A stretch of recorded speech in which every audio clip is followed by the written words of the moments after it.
as well. So welcome to the African History Network show. It is Wednesday, July 14th, 2021, and we are live. Calling numbers 313-778-7600. 313-778-7600 is the call-in number if you have a question or comment.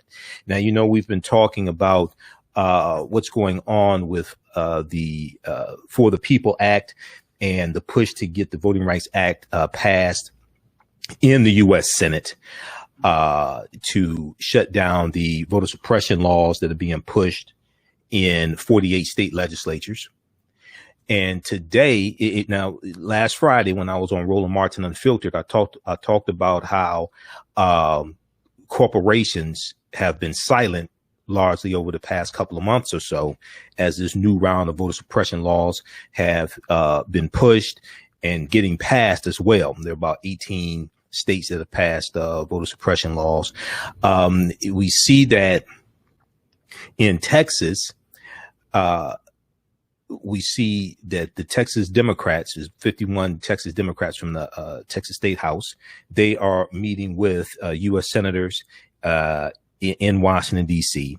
But also, this story came out today dealing with how more than 150 companies back update to Voting Rights Act. More than 150 companies are backing an update to the Voting Rights Act, and they are specifically talking about the John Lewis Voting Rights Bill. Okay, the John Lewis Voting Rights Bill.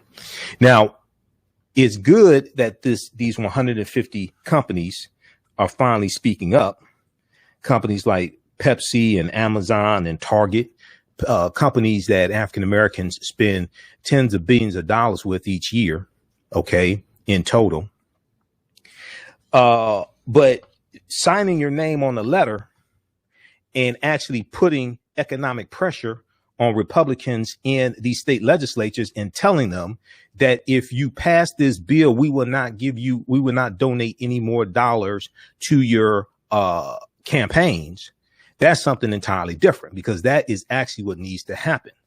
What actually needs to happen is they need to tell them, if you push this bill through, we will not give you any more financial support for your campaigns. That is what actually needs to happen. So we'll talk about this new development here. There's an article from NBC News about it. And then we see that this story I did not get a chance to talk about on yesterday's show. And I said I want to make sure we talk about it today. This deals with Jamaica. Okay, now a lot of people go to Jamaica for vacation, or they go to get their groove back, like Stella got her groove back. But when we talk about Jamaica, a lot of people don't make the connection between Jamaica and slavery so much. So Jamaica plans to seek reparations from Great Britain for slavery. There was an article from Reuters.com from July 12th dealing with this, as well as FacetoFaceAfrica.com has a piece on this also. Jamaica plans to ask Britain for compensation for the Atlantic slave trade in the former British colony, a senior government official said, under a petition that could seek billions of pounds in reparations. And Face to Face Africa had an article dealing with how Jamaica was going to petition the Queen of England for reparations. And they should, because the royal family is a family of colonizers. As I've said before, the royal family is a family of colonizers. Okay. So now those on Facebook, you all should be able to hear me on Facebook.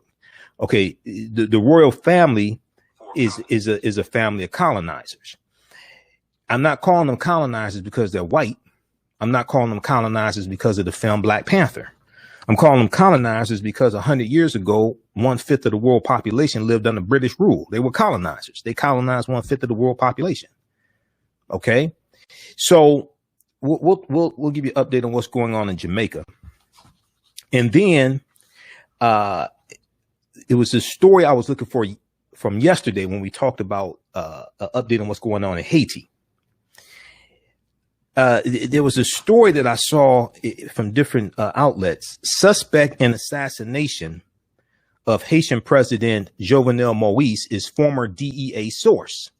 Okay, now more and more questions come out each day. This whole scenario gets stranger and stranger. We talked about the doctor yesterday, who is possibly suspected of being involved in orchestrating the assassination. And then we see NBC News has this piece here. Suspect in assassination of Haitian President Jovenel Moïse is former DEA source. Okay. So we'll talk about this as well. One of the suspects arrested in the assassination of President Jovenel Moïse is a former confidential source for the U.S. Drug Enforcement Agency. The agency said the DEA admitted that one of the suspects who was arrested, who's believed to be involved in the assassination of President Jovenel Moïse, is a former confidential source of the DEA. Now, that doesn't necessarily mean that if this person was involved in the assassination, that this was orchestrated by the DEA, but it does mean the DEA is admitting that this person is a former confidential source. The news was reported by the Miami Herald, because I first saw this story from the Miami Herald.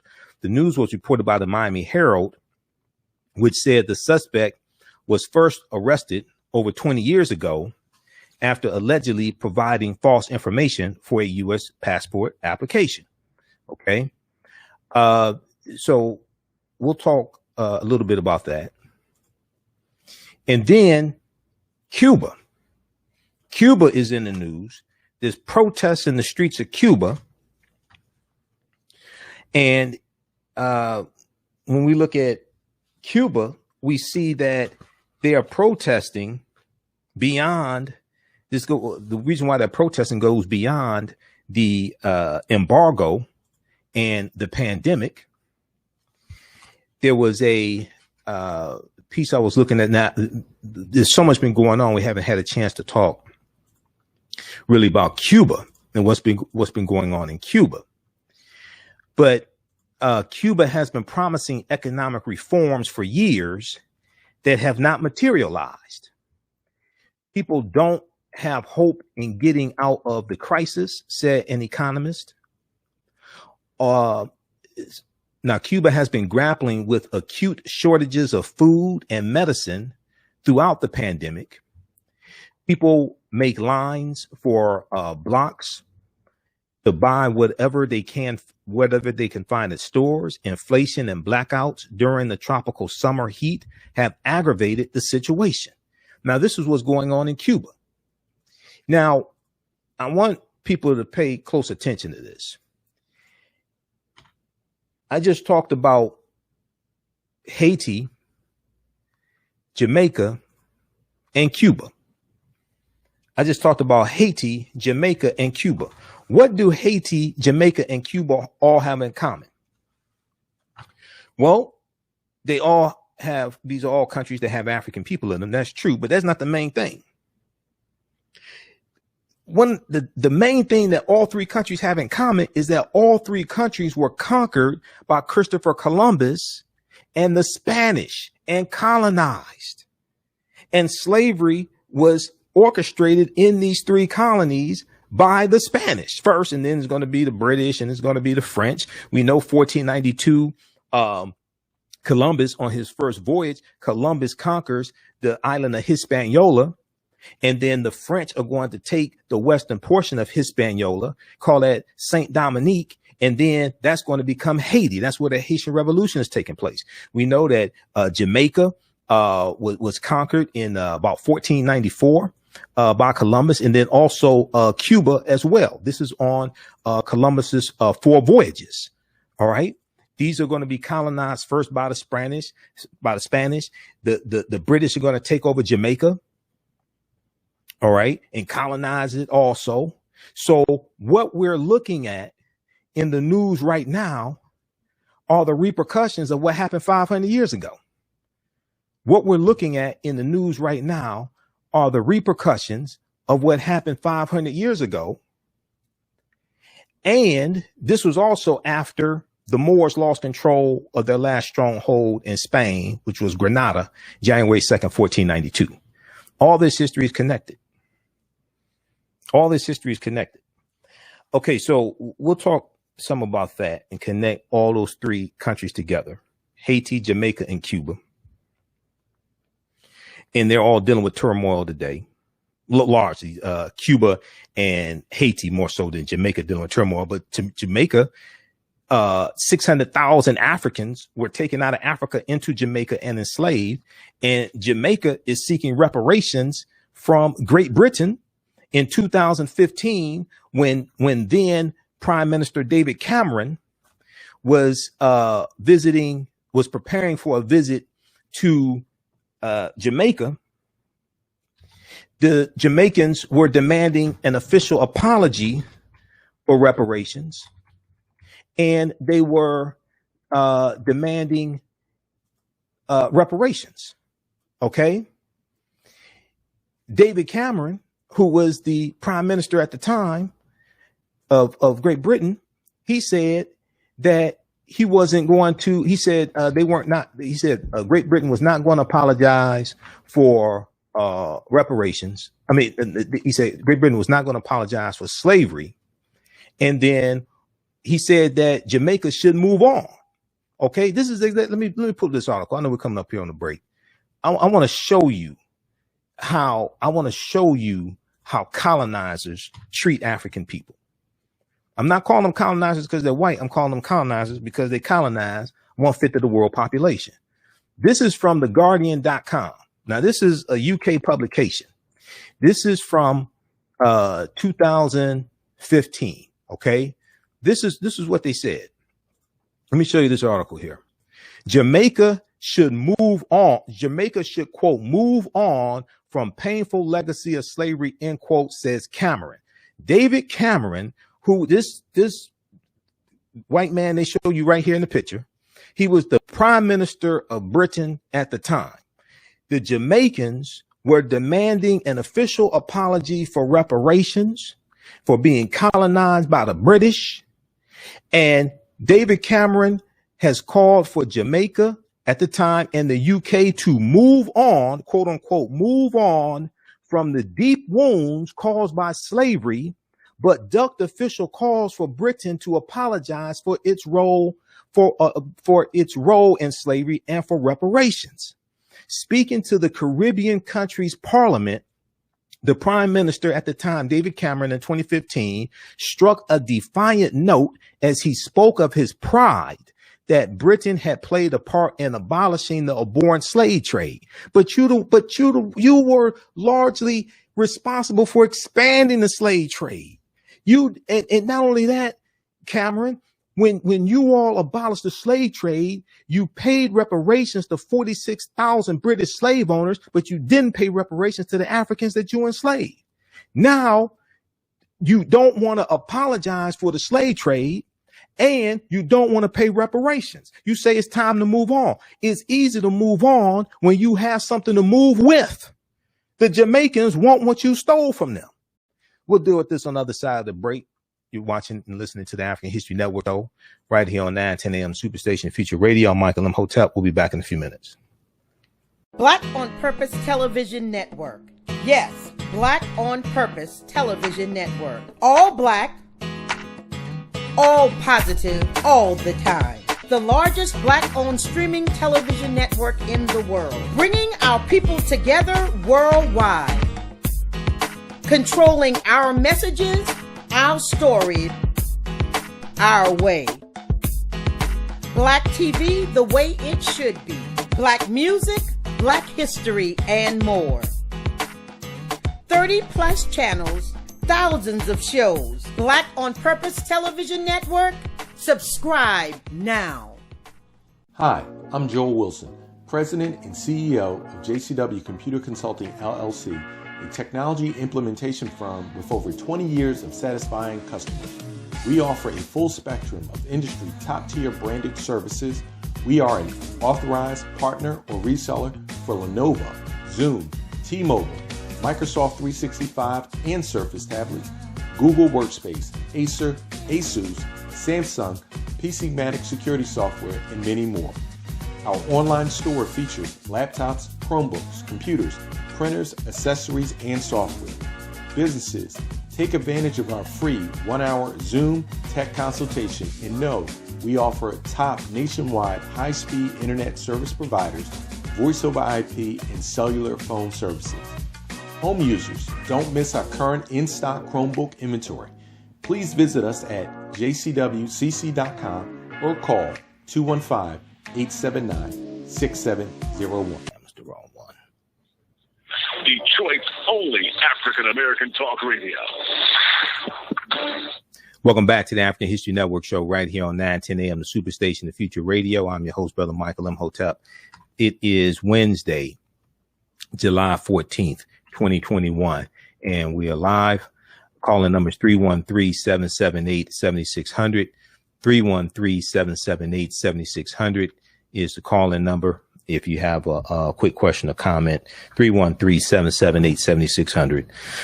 Okay, right before the break, we were talking about more than 150 companies have backed updating the Voting Rights Act, and they're talking about the John Lewis Voting Rights Act, which still has not been completely written. It still has to be completely written. The For the People Act, that is ready to be voted on. Okay, that needs to get passed also. In the Senate, it's already been passed in the House of Representatives. And we're going to go to clip one here in just a second, Shakita. Also today, I want to do a follow-up to the story that we dealt with yesterday, dealing with this brother right here, Hervis Rogers, okay, in Texas, okay, to show you how the history of the past is still affecting us today. We know Texas came into the Union as a slaveholding state in 1845. We know that the year after that, you had the Mexican-American War of 1846 to 1848. Then in 1848, with the Treaty of Guadalupe Hidalgo, California, Arizona, New Mexico, Colorado, Utah, and Nevada become part of the Union. The U.S. gets all that land from Mexico for about $15 million. Mexico loses 1/3 of their land.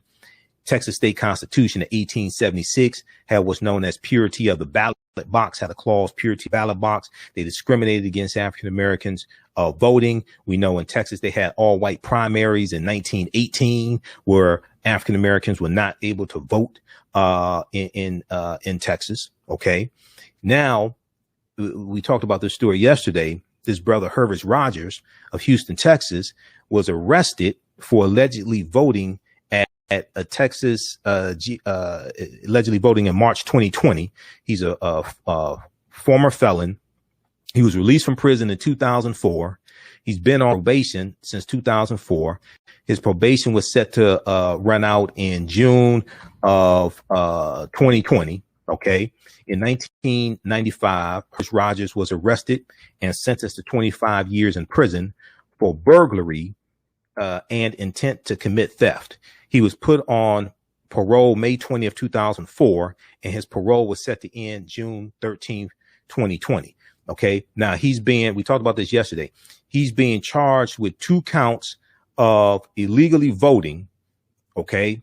Each count, his bail was set at $100,000. All right. Now I want people to understand he didn't kill somebody on the way to voting.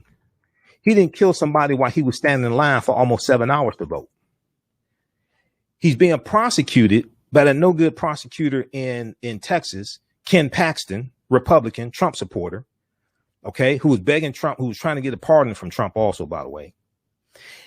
And he's being charged with 2 counts of illegally voting. Each count, he can get up to 20 years in prison. He's looking at 40 years in prison. Okay. And the arrest, so he was arrested He was prosecuted by Texas Attorney General Ken Paxton's office for allegedly voting illegally. They said that they said in the state of Texas, you're not eligible to vote until you have completed parole. He's been out of prison. He's been out of prison for 16 years. He's been out of prison for 16 years, and he thought he could legally vote. Okay. You're not going to stand in line for almost 7 hours to commit a felony. Then he did a media interview right after he voted, because he was the last person in line to vote. If you're going to commit a felony, you're not going to do a TV interview afterwards. This brother's bail was set at $100,000. He didn't kill anybody. He didn't rob anybody here when he was voting. Okay. His bail was set at $100,000. Okay. But now you have a whole lot of people who will complain about this. Now, as we said yesterday, the ACL Texas is helping him, and they help his bond as well.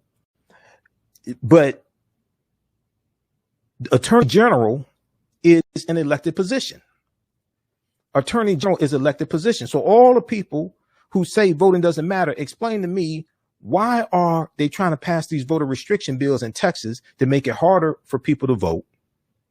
And Texas is becoming less white, and a lot of Republicans are scared of this. And they're trying to make an example out of Herbert Rogers, and this brother could get 40 years in prison for voting once. And it's not like he impersonated somebody. It's not like he voted 10 times. He voted once. Okay. Well, I heard the news yesterday and did not get a chance to talk about it on the show, but Attorney S. Lee Merritt is running for Attorney General. He announced it yesterday, Tuesday, July 13th. He's running for Attorney General, and he's running against the no good Attorney General of the state of Texas, Ken Paxton. See, this is an example of how elections have consequences. This is why they're trying to suppress the vote in Texas and these other states. Everything they do to us, they use the law to do it. Everything they do to us, they use the law to do it. Then when we catch them breaking the law, they go get an attorney of the law to then debate breaking the law in what's called the court of law. Everything they do to us, they use the law to do it. So we have to understand the law better than they understand the law. So we understand how to defend against this and don't get caught in the booby traps and the pitfalls, and we can disarm them of that weapon and use it against them, beat the hell out of them with it. Figuratively, not literally, because we're nonviolent people. Civil rights attorney Lee Merritt, a Democrat, launches campaign against Republican Attorney General Kenton and it's Ken Paxton's office that's prosecuting Herbert Rogers for voting one time under his name after he's been out of prison for 16 years and charges and set this brother's bail at $100,000, and he's looking at 40 years in prison. This is why you have to vote these jackasses out of office. Because if you don't, they're going to continue to treat us the way they treat us. Elections have consequences and repercussions, and we don't have to tolerate this. What you do for yourself, what you do to yourself, and what you allow other people to do to you and get away with is based upon what you think about yourself. What you think about yourself is based upon what you have been taught about yourself. What you've been taught about yourself is based upon everything you've read, heard, and seen about yourself. This is why I don't call out people the N-word. This is why I don't call out women B's and H's and things like this, because when you use those negative pejorative terms for our people, they sink in subconsciously and you start acting according to the programming. They sink in subconsciously and you start acting accordingly to the programming.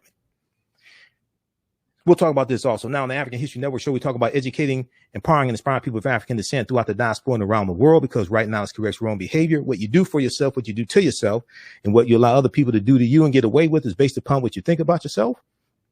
We deal with a number of different topics here. We deal with current events in history and politics, education, economic empowerment, entrepreneurship, relationships, love, sex, health issues, and much, much more.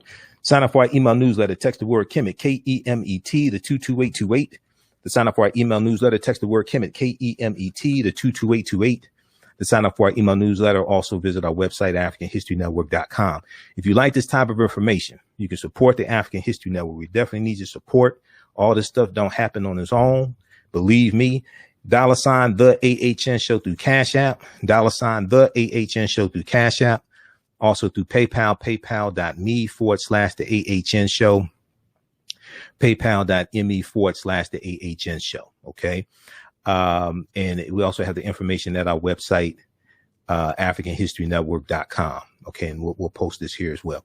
All right. I want to go to clip number 1, Shakita. This is dealing with more than 150 companies back update to Voting Rights Act. Let's go to this clip from NBC News. More major businesses like Pepsi, Macy's, IKEA, and Nestle USA signed on to a letter supporting the John Lewis Voting Rights Advancement Act. More than 100. Go ahead. Please, go ahead. To pass the John Lewis Voting Rights Advancement Act. Do you get the sense that the corporate pressure might have an effect in Texas, or is that really not something lawmakers there are paying attention to? Right. My colleague Jane Tim really reported that story out very well. But here's the thing about that. A few months ago, when the regular session was going on, companies here in Texas specifically signed on to a similar letter, putting pressure saying that they did not want to see more restrictive voting provisions and rules being put into place. And here we are, several weeks after that has happened, and this fight is still ongoing at the Texas legislature. That did not seem to have an impact here. We will see if some of these larger national, international companies can have an impact here, but Republicans seem pretty set on moving forward with this and getting through the governor's agenda, which of course includes these new, more restrictive voting bills. Ellison. Okay, Priscilla Thompson, thank you so much. Okay, that's Priscilla Thompson reporting for NBC News.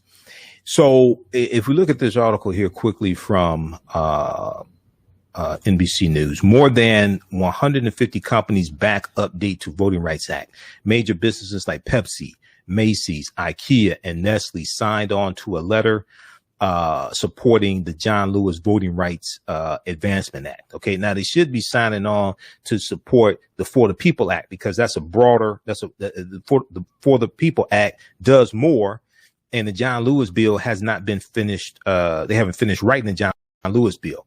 They finished writing the For the People Act, and the For the People Act has also passed the House of Representatives already.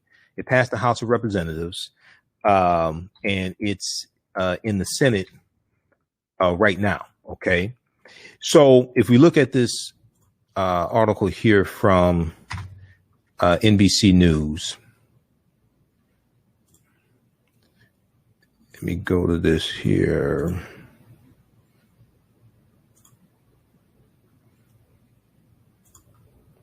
All right, hold on just a second.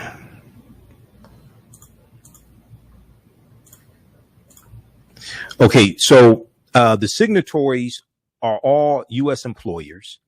More than 150 companies have put their support behind updating the Voting Rights Act in a letter released on Wednesday, July 14th, 2021.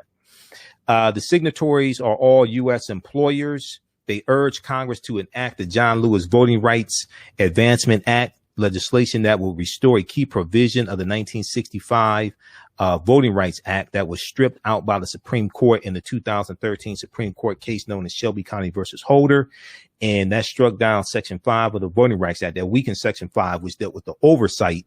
And what the oversight dealt with was any state that, or any municipality that wanted to change locations of polling locations. They wanted to change how many weekends you could do souls to the poll voting.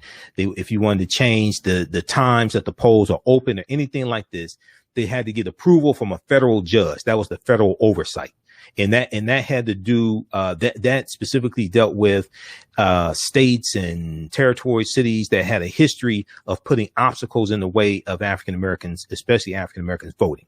That's part of the 1965 Voting Rights Act. Okay. When that was struck down, that U.S. Supreme Court case, Shelby County versus Holder 2013, within 24 hours, states started passing election bills. Within 24 hours of that ruling, states started passing voter restriction bills. In the 2016 presidential election, there were 868 fewer polling places. Okay, 868 fewer polling places in the 2016 presidential election because of that U.S. Supreme Court case of Shelby County versus Holder that many people still don't understand today, and the significance of that Supreme Court case. All right. And these are Republicans trying to take us back to 1898, Williams versus Mississippi U.S. Supreme Court case of 1898, where the poll taxes and the literacy tests that were passed in the Mississippi state constitution in 1890, that was challenged in this U.S. Supreme Court case in 1898, Williams versus Mississippi. And the U.S. Supreme Court ruled that it was not unconstitutional to have poll taxes and literacy tests, and they were targeting African Americans. Then you're going to have the grandfather clause 1898, meaning that if your grandfather couldn't vote because he was a slave, then therefore you can't vote. Okay. Or if your grandfather could vote, then you can vote. Okay. Read this article from thenation.com. There are 868 fewer places to vote in 2016 because the Supreme Court gutted the Voting Rights Act. We're still feeling the repercussions today from this. Nearly half of counties that previously voting changes with the federal government have cut polling places this election. Now, this is from November 4th, 2016. This was 4 days before the November 8th, 2016 presidential election that Donald Trump won because he won the electoral college votes in Michigan, Wisconsin, and Pennsylvania. Okay. He won those three battleground states by 78,000 votes, and he won the electoral college votes associated with Michigan, Wisconsin, and Pennsylvania. All right, because many of us still don't understand how the electoral college works. So when I hear people say, "Oh, the popular vote doesn't matter," the popular vote does matter. It's the popular vote per state that matters. It's the popular vote per state that matters, because the way you win the electoral college votes associated with a state to get the 270 electoral college votes overall to become president-elect is by winning the electoral college votes associated with a state. Well, how do you win the electoral college votes associated with a state? You have to win the popular vote in the state.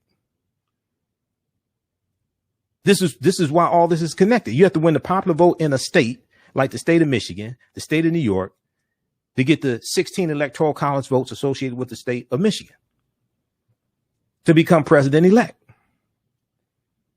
Okay, so Joe Biden became president-elect. Well, it was a few days after, because they were still counting and they were figuring out in Arizona what's going on. But Trump became president-elect the morning of November 9th, 2016, because he exceeded 270 electoral college votes. Okay, it's not because the electoral college voted, because the electoral college doesn't vote until the first Monday following the second Wednesday in December. That fell on December 19th in 2016. That's when the electoral college actually votes and actually votes. Okay. But he became president-elect because he exceeded 270 electoral college votes. He got 306, which is the same number that Joe Biden ended up with, 306. Okay. So we have to understand how all this works. So when I hear people say, "Oh, the popular vote doesn't matter," it does matter. That's why Republicans work so hard to suppress the popular vote. But it's the popular vote per state that matters, not the national popular vote. So you got this right here, 868 fewer polling places in 2016. Okay. They impacted not just the 2016 presidential election. Okay. But it also impacted the midterm elections in 2018. So then we look at today, there are approximately, I think it's about 1,600 fewer polling places. Where is that article here? Let me find this one here.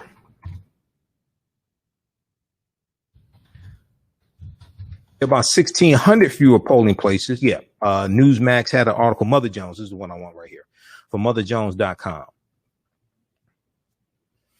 Now this is from September 10th, 2019, September 10th, 2019, this article right here. Let's look at this. This is why you see what's going on in these 48 state legislatures and Republicans trying to pass 381 voter restriction bills. More than 1,600 polling places have closed since the Supreme Court gutted the Voting Rights Act. More than 1,600 polling places across the country have closed since the Supreme Court gutted the Voting Rights Act. Now, this is from September 10th, 2019. November of 2016, it was 868 fewer polling places. It almost doubled 3 years later. See, we don't understand that we don't understand. In 2013, the Supreme Court gutted a core provision of the Voting Rights Act, the requirement for certain states with a history of voter discrimination to, quote, pre-clear changes in their election laws with the federal. For decades, the 1965 law helped secure the right to vote for hundreds of thousands of people in 9 states, as well as certain jurisdictions in 6 other states, which had such a history of discrimination against minorities. But the 5-4 decision in the U.S. Supreme Court case of Shelby County versus Holder, and Shelby County is in Alabama. Alabama was ground zero. Alabama's where Selma was. That's where the Selma to Montgomery March was in 1965. That's where Bloody Sunday was, March 7th, 1965. And they were trying to, the civil rights protesters were trying to cross the Edmund Pettus Bridge. Okay. Alabama was ground zero for the Voting Rights Act, in the fight for the Voting Rights Act in 1965. But in the 5-4 decision in Shelby County versus Holder, the court ruled that the coverage formula for determining those jurisdictions subject to preclearance was outdated and therefore unconstitutional. Okay. Everything they do to us, they use the law to do it. Then when we catch them breaking the law, they go get an attorney of the law to debate about breaking the law in what's known as the court of law.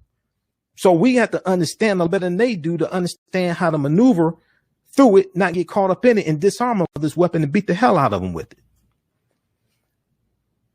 it. Figuratively, not literally, because we're nonviolent people. More than 1,600 polling places have closed since the Supreme Court, the Voting Rights Act. Okay, read this from motherjones.com, September 10th, 2019. Now, let's go to which clip is this? I want to go to let's go back to this. Yeah, we're gonna go to clip 2 in just a second. Shakita. All right. I want to go back to this piece here from NBC News dealing with the 150 corporations.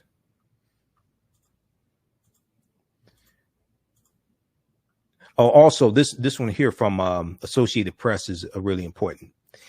This explains the difference between, this article explains the difference between the John Lewis Voting Rights Act and the For the People Act. Okay, read this piece here from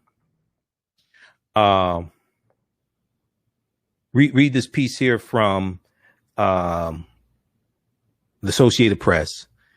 The difference between Democrats' 2 voting bills, June 9th, 2021. We'll talk about this on tomorrow's show. All right, now let me go back to this one here from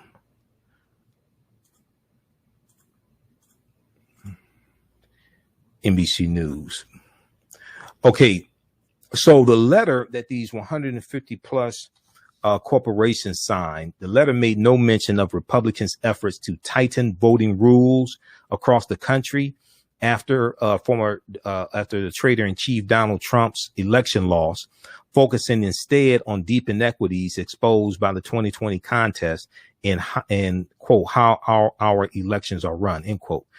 The letter obtained by NBC News said, despite decades of progress, impediments to exercising the right to vote persist in many states. Impediments to exercising the right to vote persist in many states, especially for communities of color.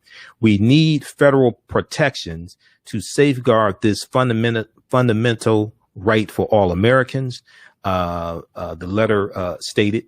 Now, the legislation was named in honor of Representative John Lewis of Georgia, longtime civil rights activist and former Democrat and leader of the civil rights movement who died last year, 2020. It was passed by the House last Congress, but that bill and the For the People Act, a more sweeping Democratic-led voting measure, faced long odds in the Senate. Okay, now it has to be the Senate version. They're working on the Senate version now. Okay. President Joe Biden, who has faced growing pressure from Democratic activists and even close allies to more aggressively, Joe Biden, who has faced growing pressure from Democratic activists and even close allies to more aggressively push the issue of voting access, repeated his call for Congress to pass those bills in a speech yesterday. So we talked about that on yesterday's show. Now, the letter comes after dozens of Texas Democrats fled the state of Texas for Washington, D.C. to try and block a restrictive voting law from being passed. The members of the state house will attempt to run out the clock on a special session of the legislature while lobbying Congress for federal legislation, particularly the For the People Act.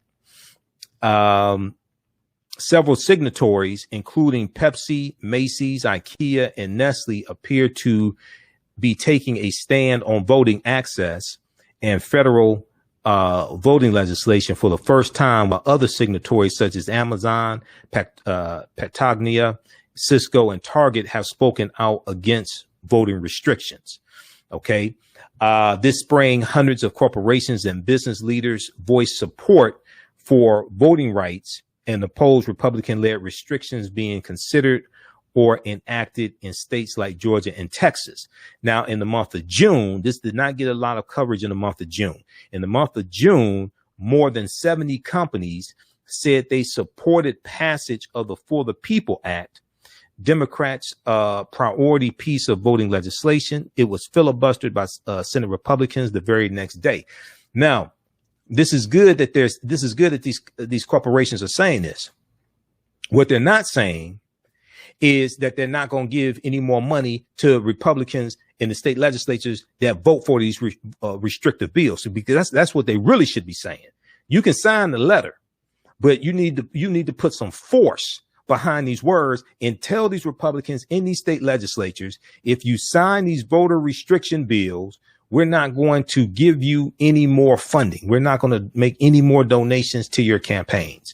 Okay, so check out this piece here from NBC News. Now, I want to go to this next story, and I need to send you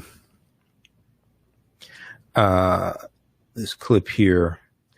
We want to talk about Cuba next and what's going on with Cuba. So while we get that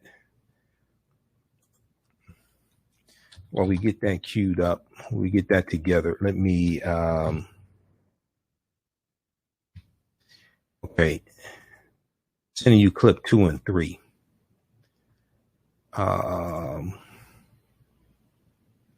Okay. I just sent that to you. All right. So let's talk about, what's going on, in Cuba. So we see these different islands, these different island countries in the news. We see chaos in Cuba as well as in Haiti. All right. And people are asking, what's going on? What's going on? Like Marvin Gaye said, what's going on? Well, we're looking at the consequences of what happened 500 years ago. We're looking at the consequences of what happened 500 years ago. If we look at this piece here from NBC News, this is why has Cuba exploded in protests? Okay, we're going to go to clip 2 as soon as you get it queued up. Why has Cuba exploded in protests? It goes beyond the U.S. embargo and the pandemic. Analysis. Cuba has been promising economic reforms for years that have not materialized. Okay.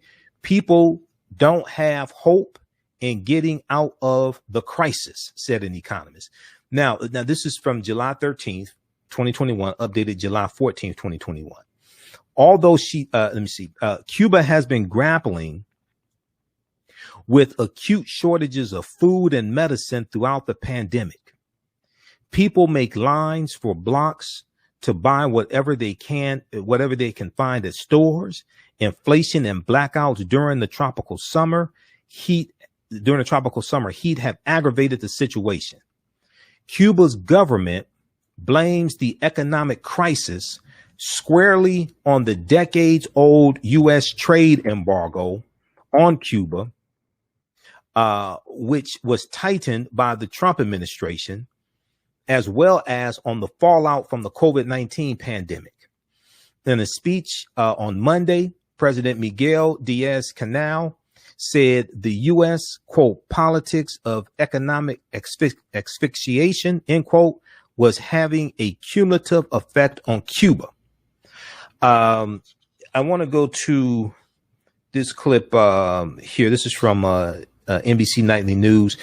Inside the anti-Cuban government showdown. I think this is the right one. Yeah. Inside the anti-Cuban government showdown, many Cuban Americans are worried about family members in Cuba, where people are grappling with dire food shortages, rising COVID-19 cases, and a communist dictatorship that is cutting off the internet while protesters cry out for help. Let's go to this clip.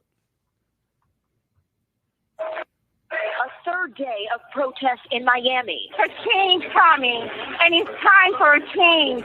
Some demonstrators blocking traffic. Many Cuban Americans worried about family back home. This is now a life or death situation. Where Cubans on the island are grappling with dire food shortages, rising COVID cases, and a communist dictatorship that's cutting off the internet while protesters cry out for help. They are starving. Literally, there are food shortages, there are medical shortages, and the Cuban people need help. What's it going to take? If it doesn't happen now, when is it going to happen? Their outrage and desperation captured by a viral hit song called Patria y Vida, meaning home and life, a spin on the communist-era slogan Patria o Muerte, meaning homeland or death. Cuban musician Jovenel Moïse, who fled Cuba 25 years ago, is one of its creators. Cambiamos ese Patria o Muerte. You changed that slogan. Sí. Cambiamos la muerte por la vida. You changed death for life. Yeah, of course. Yeah, we need life. We need life. Yeah. And the most important thing. He says they are fighting because their family on the island cannot. Just today, activist Dina Stars was arrested by Cuban authorities while expressing her views to a Spanish news channel. Romero was on the show when it happened live. You thought that could have been my daughter. Nadie sabe dónde está. No one knows where she is. Nadie sabe dónde está. The Biden administration is not intervening, but issued a statement in support of the Cuban people. This, as Cuba's president blames protests on the U.S. government and its embargo. But Romero says this movement is for Cubans and by Cubans. There's nothing more beautiful than freedom. And this, he says, is just the beginning. They need the freedom. They deserve it. It's been long enough. It's enough. It's enough already. Morgan Radford, NBC News, Miami. Okay. Check out this article also from face2faceafrica.com. How this hip hop song by Afro-Cubans inspired rare protests in Cuba. This is what they were just talking about in this clip. It's this hip hop song that has inspired, this Cuban hip hop song that has inspired these protests. This is from July 14th, 2021. All right. Hey, if you like this type of information, you can support the African History Network, $ the AHN Show through Cash App, $ the AHN Show through Cash App. Also through PayPal, paypal.me/the AHN Show. Those watching on Facebook and YouTube, keep watching on the African History Network. We're going to keep broadcasting for a few more minutes. We'll talk to you tomorrow. Right now, it's correct wrong behavior. Wakanda forever. We'll talk to you tomorrow. Peace. All right, stand by, everybody. Stand by. We'll be here for a few more minutes. How's everybody doing? Share this broadcasting on social media platforms. Invite your friends to tune in. Also, click on the like button. the heart or whatever, click on the thumbs up button if you like this type of information as well. This will help it perform better in the algorithms. All right. So we talked about Cuba. So we have Jamaica, we have Haiti, we have Cuba in the news. Okay. And let me put this up here just a second. All right. Now, who still needs to register also for the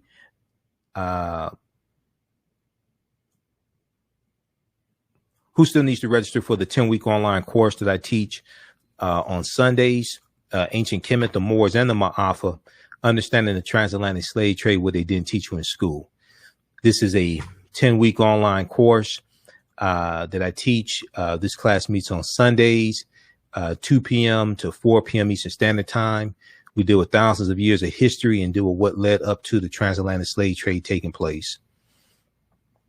If you visit our website, AfricanHistoryNetwork.com, AfricanHistoryNetwork.com is right on the homepage of our website.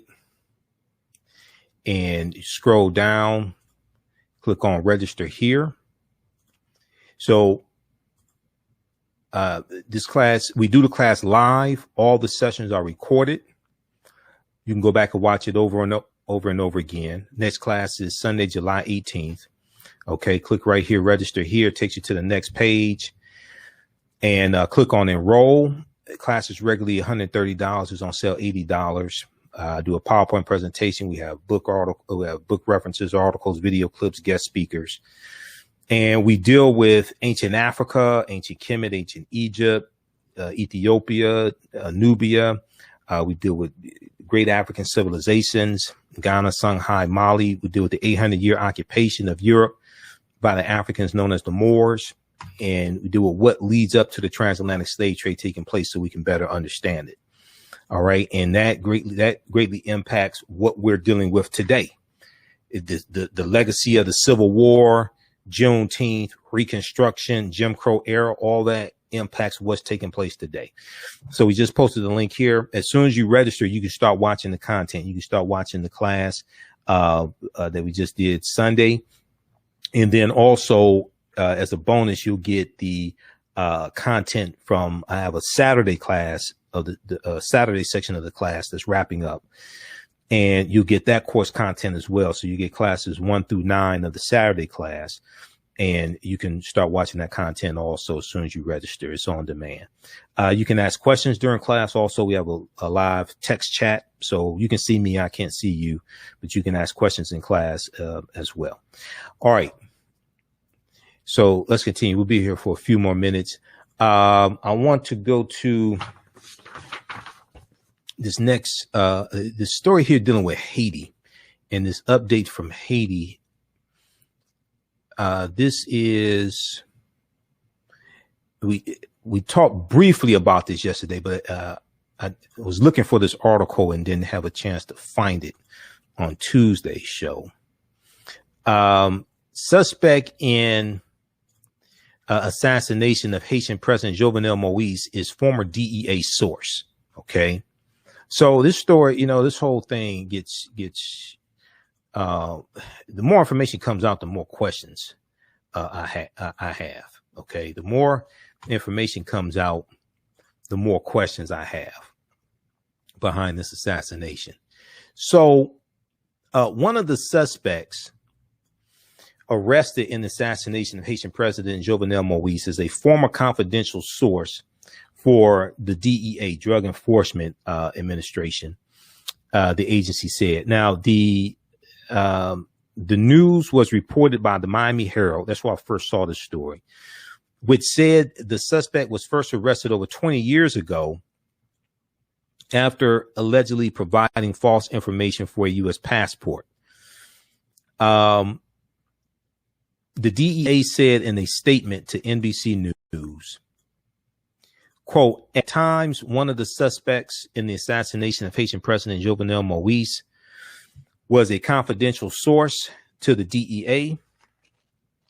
Confidential source to the DEA following the assassination of President Jovenel Moïse. The suspect reached out to his contacts at the DEA. Okay. following this assassination. So apparently he gets arrested. So he's a former informant of the DEA. So he calls the DEA, try to get him out of this fix or something, calling for help. A DEA official assigned to Haiti urged the suspect to surrender to local authorities, and along with a U.S. State Department official, provided information to the Haitian government that assisted in the surrender and arrest of the suspect and one other individual. The DEA did not name the suspect, but two law enforcement officials identified him as Joseph Gertond Vincent. Now, federal court records show that Vincent was arrested in November 1999 and charged in a D.C. court with making false statements on his passport application by giving an incorrect name and place of birth. He was sentenced to 2 years probation. Sentenced to 2 years probation. Before his probation ended, Vincent was ordered to live in a community correction center in Florida for violating the terms of his sentence. All right. So we know President Moïse was killed July 7th. Wednesday, July 7th, after a group of assassins ambushed his Port-au-Prince home in what acting Prime Minister Claude Joseph called a highly coordinated attack. All right, so we have that story as well. So if there are any more important updates, we'll try to let you know what's going on there. Check out this article here from NBCnews.com that they picked up from the Miami Herald. Suspect in assassination of Haitian President Jovenel Moïse is former DEA source. Okay, so let me see. Post that link there. All right, now I want to go back to the story dealing with Jamaica.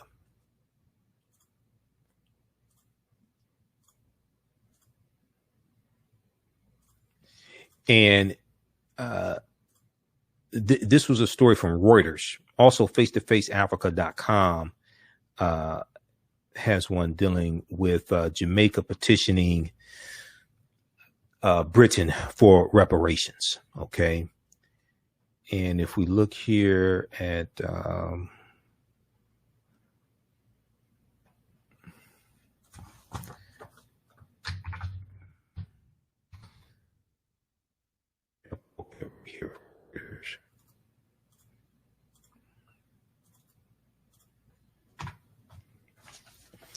all right, Jamaica plans to seek reparations from Britain over slavery. Now, this picture right here, you look at this article from Reuters.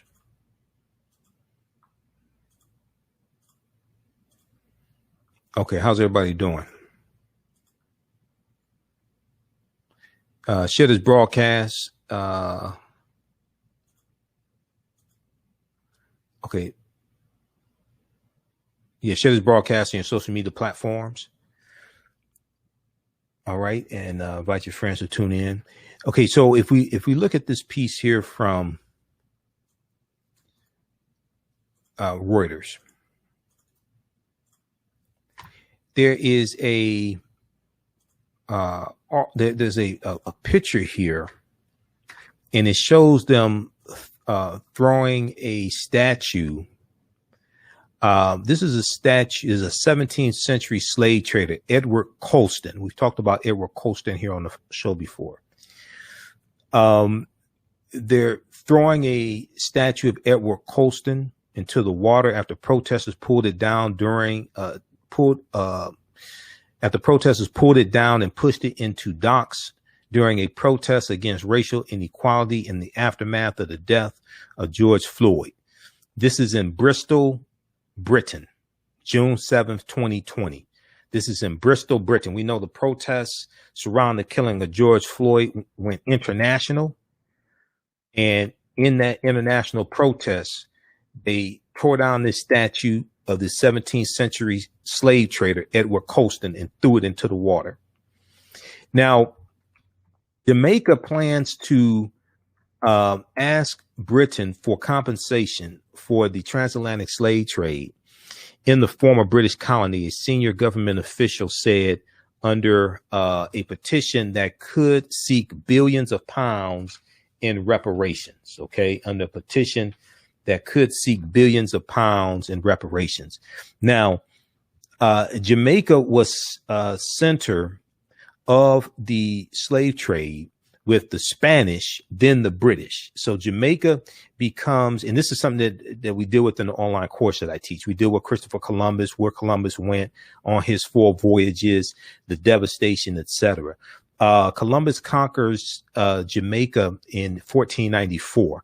Then it's going to become British territory, a British colony. So the British, with the Spanish and the British, forcibly transported Africans to work on plantations of sugarcane, bananas, and other crops that created fortunes for many of their owners.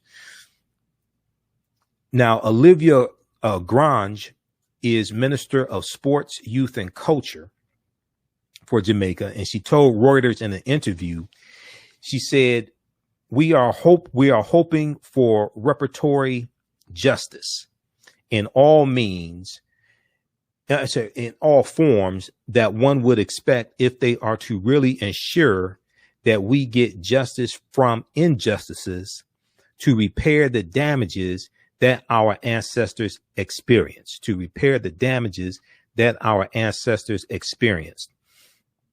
She said, our ancestors were forcibly removed from their home and suffered unparalleled atrocities in Africa to carry out forced labor to the benefit of the British Empire. Redress is well overdue.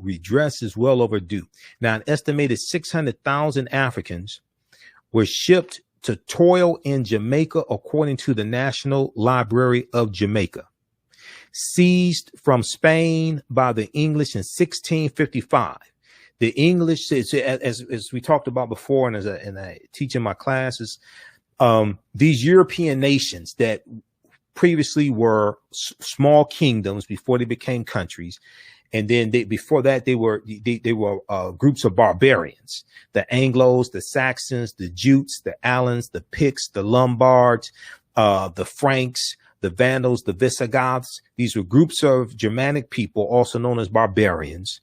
These different European groups were fighting each other for hundreds of years, killing each other for hundreds of years. They organized themselves into kingdoms. Then they organized themselves into nation states. And then these nation states are continue to fight one another. Then when these new islands, these new lands are being uncovered, they're fighting each other and killing each other for the wealth that's being extracted from these new lands. So you're going to see Britain, you see the Portuguese are the first ones involved in the transatlantic slave trade in 1441. You're going to see the Spanish right behind them. You'll see the English come in later, but then the British, but then they're going to take territory from the Spanish. We see this with Jamaica, and these European nations are fighting one another, killing one another. They have been doing this for hundreds of years, and it's going to continue as they start conquering other people's lands, these non-white people, as they start conquering non-white people's lands and colonizing parts of Africa, India, all of this. We're going to see them continue to fight one another over the wealth that they are plundering. So we see that the Spanish under Columbus conquer Jamaica in 1494. Then the English are going to take Jamaica away from the Spanish in 1655. Okay. And Jamaica becomes a British colony until Jamaica became independent in 1962. The West Indian country of almost 3 million people is part of the Commonwealth, and the British monarch remains head of state. Now, the British prohibited the trade of African slaves in its empire in 1807, but did not formally abolish the practice of slavery until 1834. to compensate slave owners, the British government took out a $20 million pound loan, a very large sum at the time, and only finished paying off the ensuing interest payments in 2015. Okay. The British government paid the slave owners when the slaves were freed, when the slaves in the British territories were freed in 1834. 1807, Britain outlaws the international transatlantic slave trade, which meant they outlawed bringing Africans into British territories to enslave them. The U.S. does the same thing in 1808. The U.S. outlaws the international transatlantic slave trade in 1808. Okay. But slavery was allowed to continue in Great Britain until 1834, the enslavement of African people, and it was allowed to continue in the U.S. to 1865. If we look at this piece here from AtlantaBlackStar.com, this deals with how reparations were paid to British slave owners. Okay. Britain compensated 46,000 slave owners, but would not pay slavery reparations. David Cameron builds Jamaican prison. This is from September 30th, 2015. And this dealt with the Jamaicans in 2015, demanding an official apology for slavery, and also demanding that, Britain pay reparations to Jamaica. Okay, this is what we're talking about in the article from the Guardian. So read this one here from AtlantaBlackStar.com. Britain compensated 46,000 slave owners, but would not pay slavery reparations. David Cameron builds Jamaican prison instead. Then if we look at the piece again here from TheGuardian.com that we talked about at the beginning of the show, Jamaica should move on from painful legacy of slavery, David Cameron says. Okay. So when we go to these places, and in some of the, these places were beautiful, of course, before they were conquered by Europeans, but we have to understand what happened in these lands that oftentimes we go vacation in, these islands, that are supposed to be an island paradise. I guess it was a paradise before colonizers came in and colonized and killed our people and enslaved them. But if we look at this piece here, this is from 2015. Speaking to the Caribbean country's parliament, the prime minister at the time, David Cameron, struck a defiant note as he spoke of his pride that Britain had played a part in abolishing the abhorrent slave trade, without highlighting its historic involvement in the transfer of slaves from West Africa and ownership of slaves in the Caribbean, like Jamaica. Okay. It's like when people, you have certain people, they want to talk about the abolitionist movement during slavery, but don't want to talk about the atrocities of African people being enslaved. Yeah, it was good that you had abolitionists, but why were they enslaved in the first place? So he called for the two countries to move on from this painful past and continue to build for the future. Well, David Cameron is easy, and Queen Elizabeth and all the other royals and Prince Harry and everybody else. It's easy to move on when you have something to move with, because a lot of the wealth that you have was built on the backs of exploiting African people. So it's easy to move on when you have something to move with. Now, his trade trip to Jamaica in 2015 was the first for 14 years by a UK prime minister. It had been overshadowed by the issue of slavery.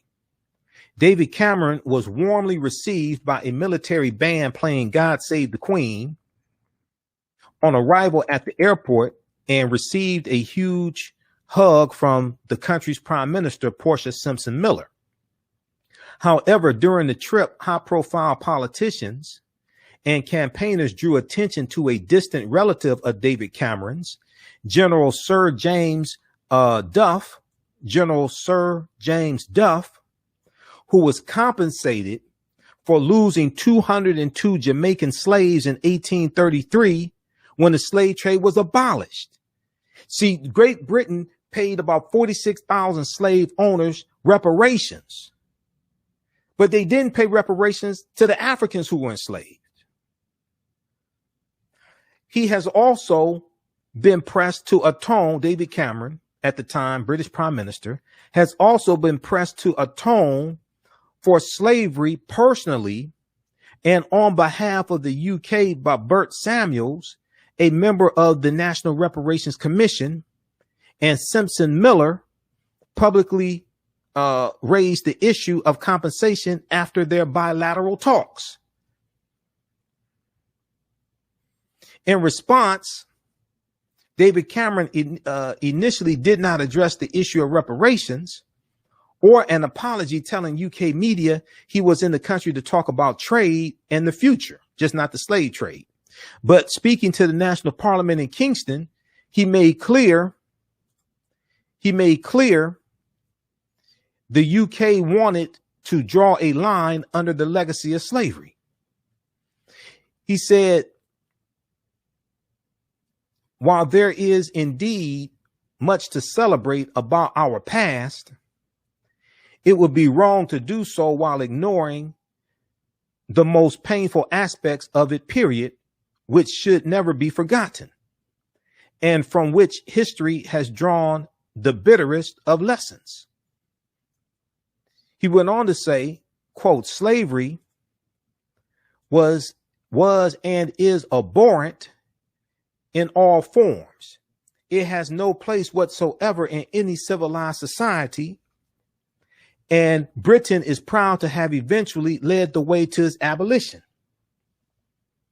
Quote, that the Caribbean has emerged from the long shadow it cast is a testament to the resilience and spirit of its people.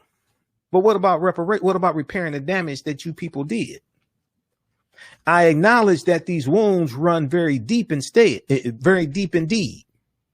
But I do hope that as friends, we have gone through so much together since those darkest of times, we can move on from this painful legacy and continue to build for the future. Well, hold on. Wait a second, friend. Wait, hold on. Wait, hold on. See, it's easy to move on when you have something to move with.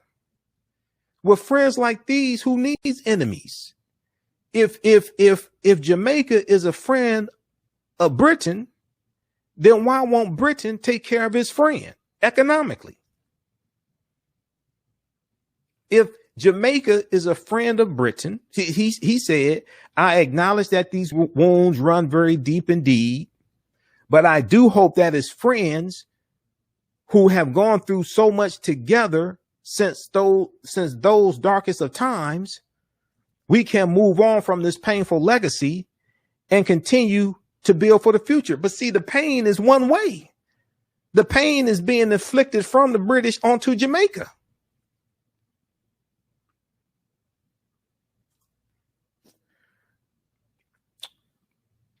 All right.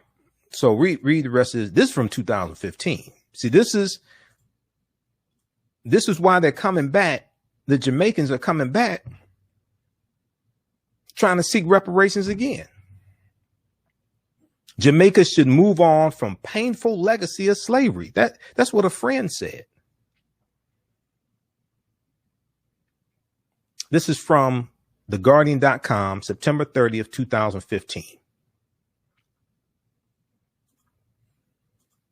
This is the consequences and repercussions of what happened 500 years ago, over 500 years ago. We talked about Hervis Rogers on yesterday's show.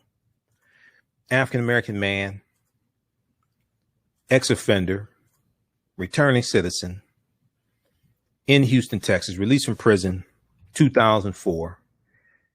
He votes in March 2020, Super Tuesday. He's in line for almost 7 hours. He's the last person in line.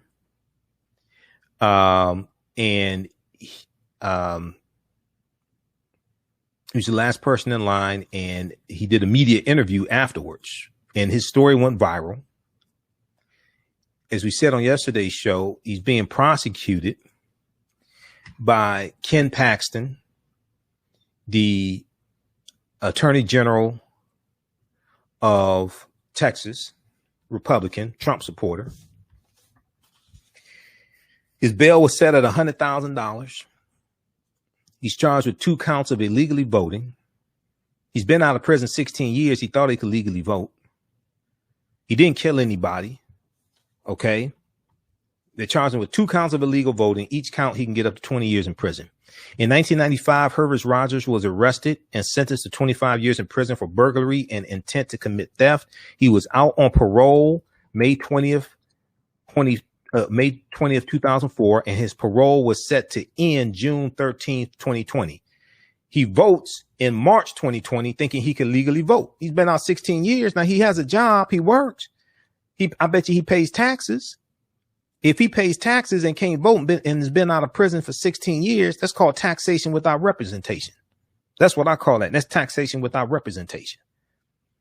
Now, Rogers was one of millions of people in America without the right to vote because of laws in a number of states, including Texas, prohibiting formerly convicted felons from participating in elections while still on parole.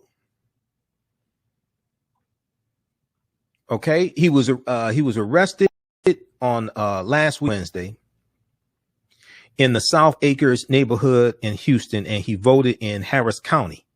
But the Attorney General's office is prosecuting the case in Montgomery County. Rogers, so they moved counties on, and they moved it to they prosecuted him in a more Republican-dominated county. Rogers is charged with 2 counts of illegal voting. His bail set at $100,000. He's represented by the ACLU of Texas, okay, and Nicole DeBoard Hochglaub, Hochglaub, okay, Hochglaub. He's released on bail. Okay, they put up the raised bail for him.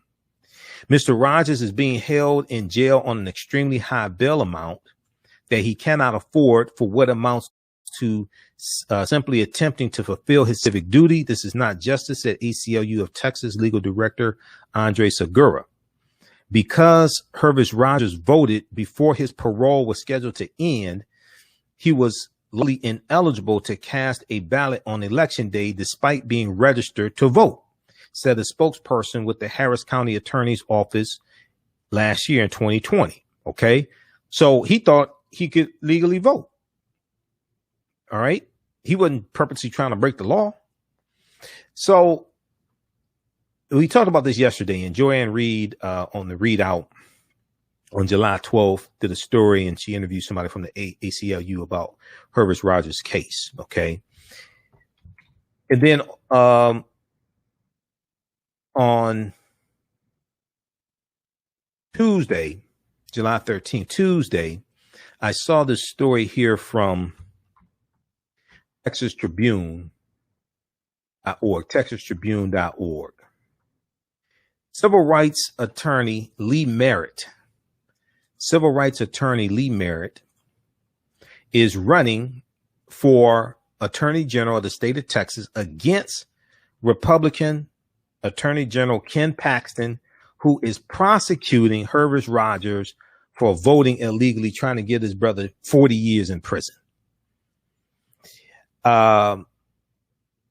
Lee Merritt, the nationally known civil rights attorney, is officially running for Texas Attorney General. Now, this article came out Tuesday, July 13th, 2021. Lee Merritt launched his campaign Tuesday morning with an emphasis on the voting rights battle, that prompted state House Democrats to flee the state of Texas on Monday. Now, Texas Republicans have launched an all-out assault on voting rights and civil liberties, Lee Merritt said in a statement, adding that incumbent Attorney General Ken Paxton and other GOP leaders are blatantly attempting to turn back progress in the Lone Star State using the familiar tactics of voter suppression, divisive rhetoric, and corporate money. Voter suppression, divisive rhetoric, and corporate money.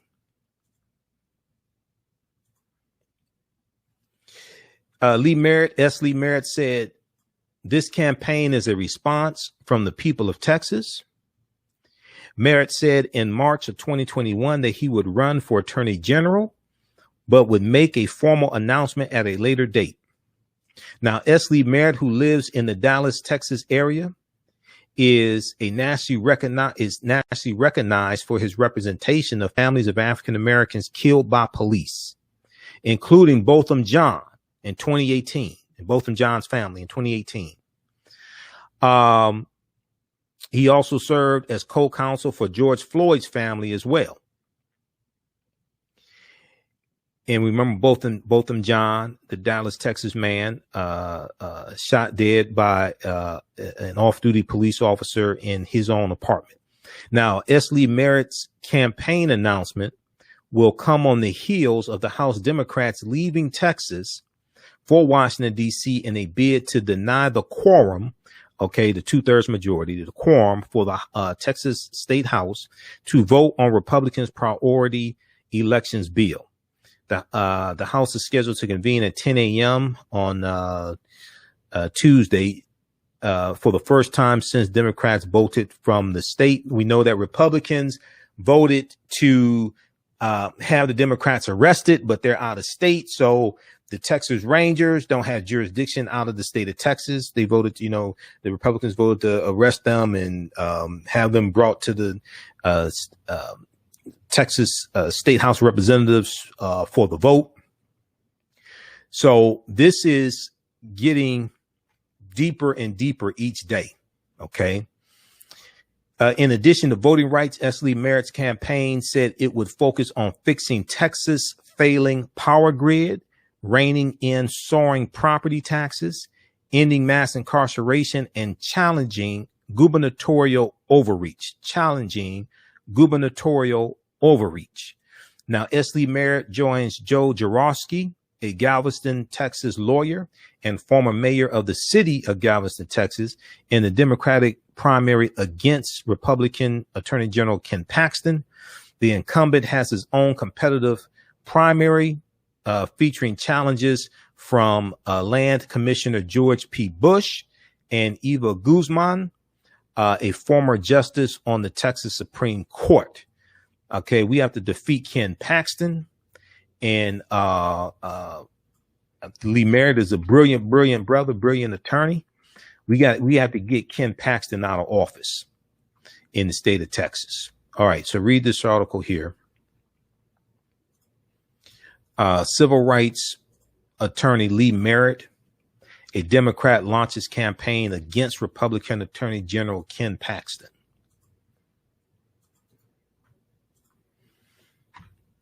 Okay. All right. How's everybody doing? Okay. We've got David.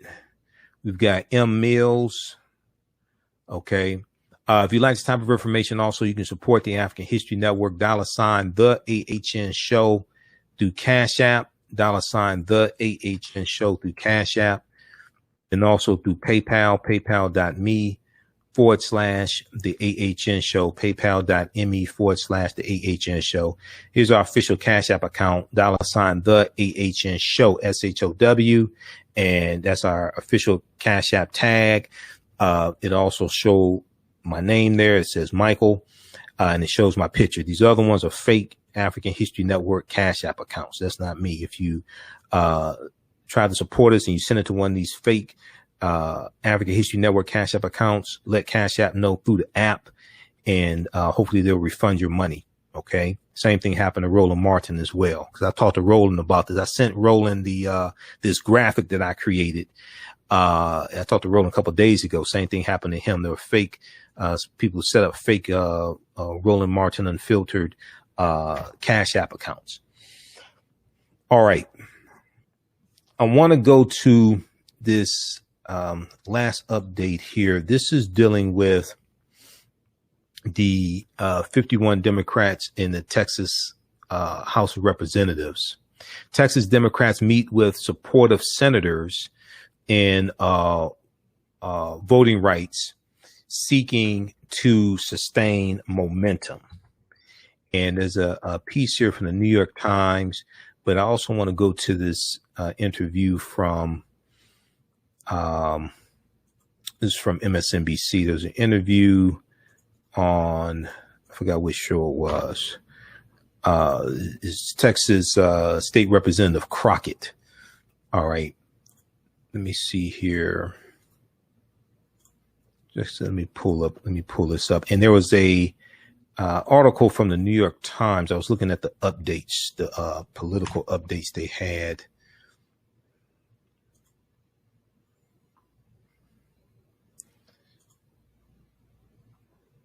Let me pull that one up. All right, here, just a second. Let's go to the politics update.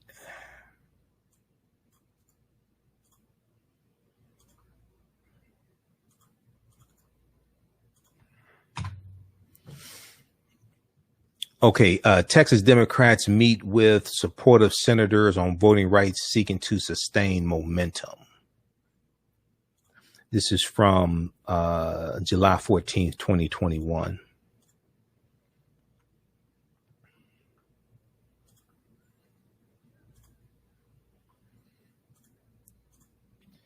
And then I want to pull up this clip here also. This was on, I forgot which show that was.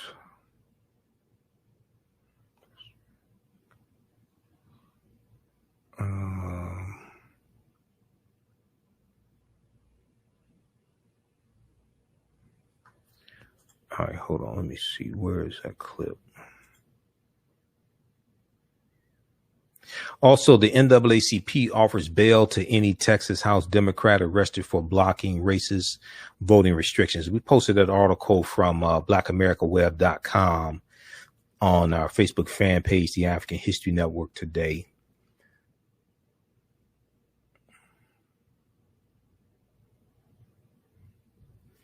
All right, hold on. Let me pull up this clip here also. Okay, we'll go to that in just a second. Let's look at this article here. Texas Democrats meet with supportive senators on voting rights, seeking to sustain momentum.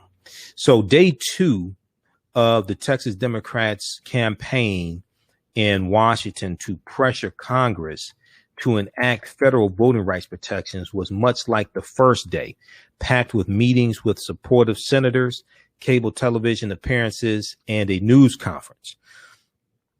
This time it was Democratic state senators who stood before cameras on Wednesday inside a conference room at a Washington hotel. The event was moved indoors from outside the Capitol to avoid the midday heat, to reiterate their pledge to remain outside Texas until the state's special legislative session expires next month, okay, in August. Okay, the special session expires in August. Now, okay, yeah, that was with Eamon Mohadeen. Texas State Representative Jasmine Crockett spoke with Eamon Mohadeen today, and we're going to cue that clip up. All right. So the contingent of reporters who gathered for the event was smaller than the press corps that congregated outside the Capitol a day earlier to see Texas state representatives at their first appearance in Washington. The Democratic state senators echoed their state House colleagues who have blocked Republicans from doing business by denying a quorum to operate, in arguing that they were in Washington on a working trip, not a vacation. They're in Washington on a working trip, not a vacation, as Republicans have portrayed the trip. Now, the state House Democrats came to Washington in an effort to stop Republicans from enacting new restrictions to voting laws in Texas. The party's state senators failed to deny a quorum in that chamber because 4 of their colleagues stayed in Austin, Texas. State Senator Royce West, one of the lawmakers who spoke in Washington, said, "We're not fleeing. We're working here today. We're working here today." All right. I want to go to now also a delegation of let's see, you had some who met with other members of the group mentioned that they had met with sympathetic Democratic Senators Chuck Schumer of New York and Majority Leader Elizabeth Warren. Now, a delegation of Texas Democrats has a meeting scheduled on Thursday, July 15th, with Senator Joe Manchin of West Virginia.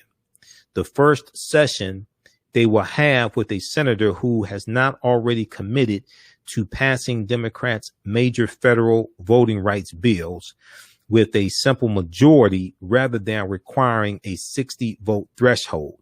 One of the bills, the For the People Act, would create sweeping new federal protections for voting, with a narrower bill, the John Lewis Voting Rights Act, would restore key parts of the 1965 Voting Rights Act that was struck down by the U.S. Supreme Court case of Shelby County versus Holder in 2013.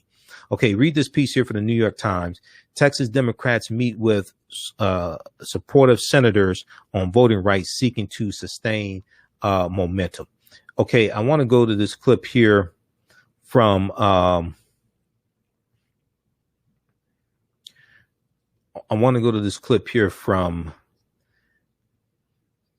MSNBC. Okay, we'll let this queue up here.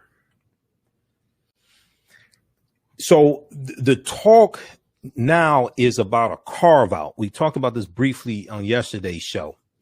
A carve out to the filibuster. And this is something that James Clyburn is pushing for. Okay, let's go to this clip here. Just a second. Ms. Crockett, get your thoughts on a few things. First of all, what happened in your meeting with the vice president? How have your meetings on Capitol Hill gone so far? And do you feel like the trip has been a success for what you set out to accomplish?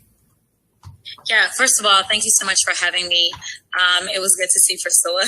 She was there when I loaded that flight to get out of Austin. But, you know, our conversation with the VP was one of inspiration. So I want to be clear. We are very confident that we are on the right side of history in this particular matter and standing for voting rights. The VP was very encouraging. She said that this was as American pie, what we were doing, defending democracy. And sadly enough, we have seen over and over in this country that every single time a certain group of people, typically people of color, start to get involved and engaged, those in power get nervous and they want to try to restrict their accessibility to the ballot box. So that's where we were with the vice president. As far as have we been successful? I really would not measure our success just this early on. Are we getting in? Are we having conversations? Do those conversations seem to be fruitful so far? They absolutely do. But my goal isn't necessarily just to talk the talk, but it's to walk the walk. It's the exact same reason that we walked ourselves all the way to D.C. We need this reform. If they would pass a bill next week, I promise you, we'll come home and let them pass their intentionally discriminatory bill. And guess what? We'll finally have federal oversight. Texas does not know how to police itself, and that's the problem. The problem is that we don't have lawmakers that actually want to do what's right for the people. They say they love the Constitution, but they only love the Constitution if they're talking about the Second Amendment. They ignore every other amendment, especially the 15th Amendment that gave Black folk the right to vote. Madam Representative, let me play for you what the senior senator from your state of Texas had to say earlier today. Listen to this. I don't see that playing particularly well at the state level, where these folks are going to have to run for election in 2022. And I don't think this has a good look to it. Running away from your work is not exactly a Texas virtue. I want to give you a chance to respond to that criticism. How do you respond to it? And more specifically, the specific charge that you are running away from your work and that you should return and negotiate a compromise. Yeah, it's interesting that they now want to talk about negotiating. We've tried to negotiate. This isn't the first time we had a voting bill in Texas. We have been fighting with them. We have been trying to talk with them. We have been trying to reason with them. Earlier, after we killed that last bill, I kept saying, I don't understand why we're negotiating with terrorists in the first place. Because all we got this session was Republicans that decided to terrorize us with things like permitless carry, with things like abortion bills, saying that any and everybody could sue someone and get at least $10,000. Now they want to try to act like they care about teachers. Guess what? I signed on to the legislation for the 13th check. That was not a priority for the Republicans. The Republicans have the majority in the House, the Senate, and they have the governor's mansion. If they cared about teachers, they would have took care of teachers before they started worrying about everybody having guns and making Texas the wild, wild west. So I appreciate the senator acting like he cares about my election, but I'll take care of mine. And at the end of the day, I am not running so that I can just win another election. I am running to represent people. I am running to protect the Constitution from all and to protect us from all threats, domestic and foreign. And right now, there is a domestic threat that is pending and is lurking right here in the United States, right here in the state of Texas. All right. That was Texas State House Representative Jasmine Crockett. All right. That sister is brilliant. That sister is brilliant. She said, I don't understand why we're trying to negotiate with terrorists in the first place. All right. She was speaking with Eamon Mohadeen on MSNBC. That was from July 14th. 2021, Eamon Mohadeen one-on-one with Texas State Representative who broke quorum. All right, we'll post this link here. Okay, lastly, we've got, let's see here. Let's post that. All right, this piece here, James Clyburn was interviewed by Rachel Maddow Tuesday, July 13th on the Rachel Maddow show. Now, and also today and yesterday, they were talking about the story that Politico wrote. And this deals with the carve out to the filibuster. And this could be a solution to get the For the People Act passed, as well as the John Lewis Voting Rights Act. Cause it's not clear that you'll have any Republicans supporting the John Lewis Voting Rights Act either, actually voting for it. Top Biden ally pleads with him to scrap filibuster for election reform.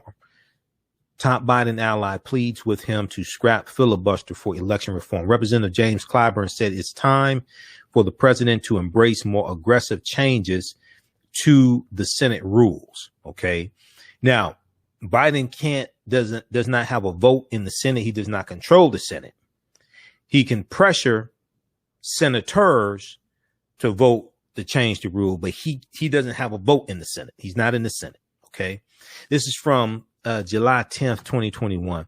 After months of setbacks and gridlock on voting rights, one of President Joe Biden's top allies in Congress is calling for him to support amending the Senate filibuster. House Majority Whip James Clyburn, Democrat of South Carolina, told Politico Biden, quote, should endorse the idea of creating a carve out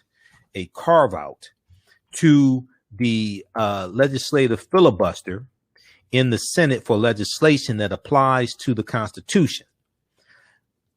In effect, the reform would make it possible for Democrats to pass their sweeping elections reform bill and another bill reauthorizing key sections of the 1965 Voting Rights Act with just Democratic support. That would be the John Lewis Act. Okay. So it's a sentiment. Congressman Clyburn says he's shared with White House counselor Steve Ricchetti and Office of Public Engagement Director Cedric Richmond, former representative from Louisiana. He said, quote, "I've even told that to Vice President Kamala Harris," Clyburn said. Now, Biden could, quote, pick up the phone and tell Senator Joe Manchin, quote, "Hey, do a carve out," end quote, Clyburn said, referring to Senator Joe Manchin of West Virginia, who has resisted filibuster reform. Clyburn said, "I don't care whether he does it in a microphone or on the telephone. Just do it."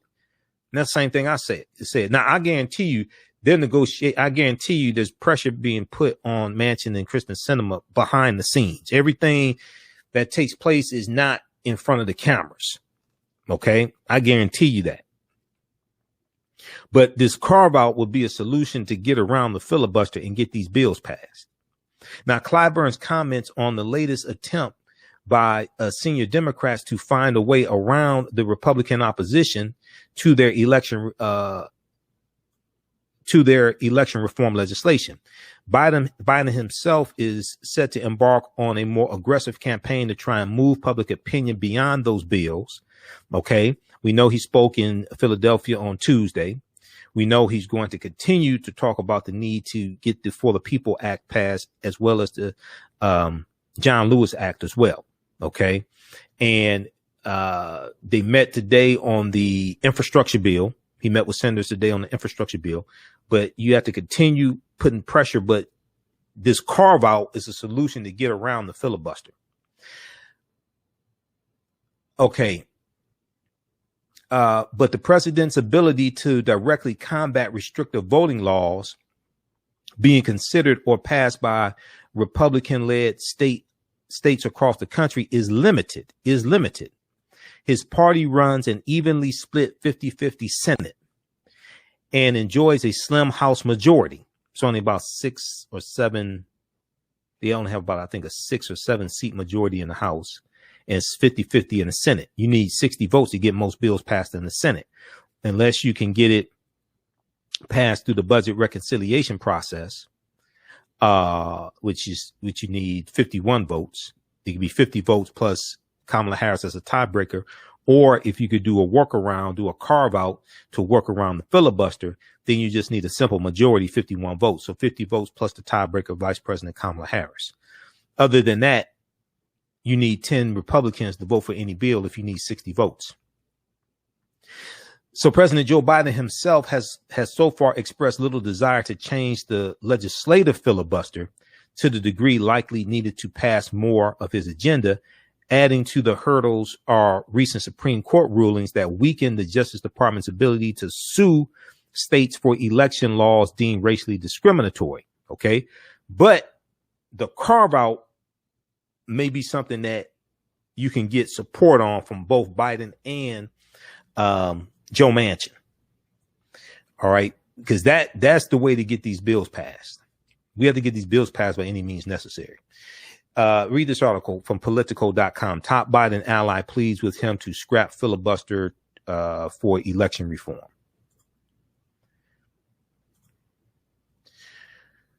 Okay. So be sure to register for the 10-week online course that I teach on Sundays. This class just started up. It meets Sundays, 2 p.m. to 4 p.m.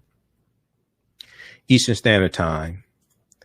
Ancient Kemet, the Moors, and the Maafa, understanding the transatlantic slave trade, what they didn't teach you in school. Kemet, one of the original names for Egypt, meaning land of the blacks. Ancient Kemet, the Moors, and the Maafa, understanding the transatlantic slave trade, what they didn't teach you in school. We deal with ancient Africa. We deal with the Nile Valley region of Africa, what it introduced to the world. We deal with the 800-year occupation of Europe by the Africans known as the Moors and what they took into Europe. Next class is Sunday, July 18th, 2 p.m. to 4 p.m. Eastern Standard Time. All the sessions, we do the classes live. All the sessions are recorded. So they're archived. You can go back and watch them over and over again. On the homepage of our website, click on register here, then click on the next page which says enroll. You can enroll in the course. It's regularly $130, on sale $80. As soon as you register, you can start watching the archive content. You can watch the class we just did this past Sunday. And you'll be ready for this Sunday's class. Okay, we have to get out of here. Remember, at the African History Network, we focus on educating, empowering, and inspiring people of African descent throughout the diaspora and around the world. Because right now it's correct wrong behavior. It's not over till we win. Wakanda forever. And we'll talk to you tomorrow. Peace. On Purpose Television Network. Yes, Black on Purpose Television Network. All black, all positive, all the time. The largest black-owned streaming television network in the world. Bringing our people together worldwide. Controlling our messages, our story, our way. Black TV the way it should be. Black music, Black history, and more. 30 plus channels, thousands of shows. Black on Purpose Television Network. Subscribe now. Gain knowledge in minutes from insightful summaries of progressive and socially conscious books. Blacklisted gives you access to curated content that'll satisfy your curiosity to learn and understand different perspectives. Empower yourself through inspirational and actionable ideas. It's easy to read or listen to on the go. Blacklisted. Empower yourself. Start your free trial today. For 25 years, the Black History 101 Mobile Museum has carried on the rich legacy of the Black Museum movement in America by showcasing original artifacts of the Black experience at colleges, universities, K-12 schools, corporations, libraries, conferences, and cultural events, making it the most traversed Black History mobile exhibit in American history. Dr. Khalid El-Hakim is the founder of the Black History 101 Mobile Museum, and he is a highly sought-after public speaker on topics of Black history, social studies, education, museum studies, hip-hop, and race relations. Dr. Khalid was named among the change makers for NBC Universal's Erase the Hate campaign and listed as one of the 100 men of distinction for Black enterprise. He recently founded the Michigan Hip Hop Archive on the campus of Western Michigan University. The Black History 101 Mobile Museum is currently scheduling in-person and virtual exhibits nationwide. For more information, please contact Dr. Khalid El-Hakim directly at 313-645-4197, 313-645-4197, or visit their website at blackhistorymobilemuseum.com. That's blackhistorymobilemuseum.com. You can also email him at bhistory101@yahoo.com, bhistory101@yahoo.com. We all know the cannabis industry is headed toward an uprise in the past decade. What happens when there is a brand that brings this uprise in a blow? The cannabis industry welcomes her uprise. Hustle her hemp.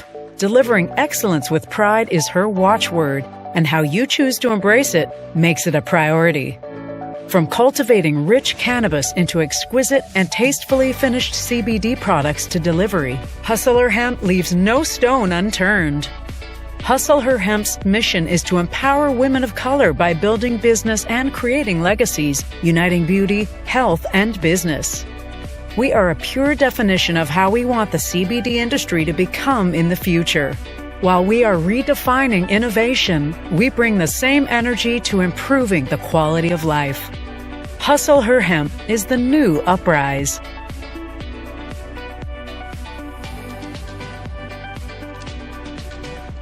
Hi, I'm Joel Wilson, President and CEO of JCW Computer Consulting LLC, a technology implementation firm with over 20 years of satisfying customers.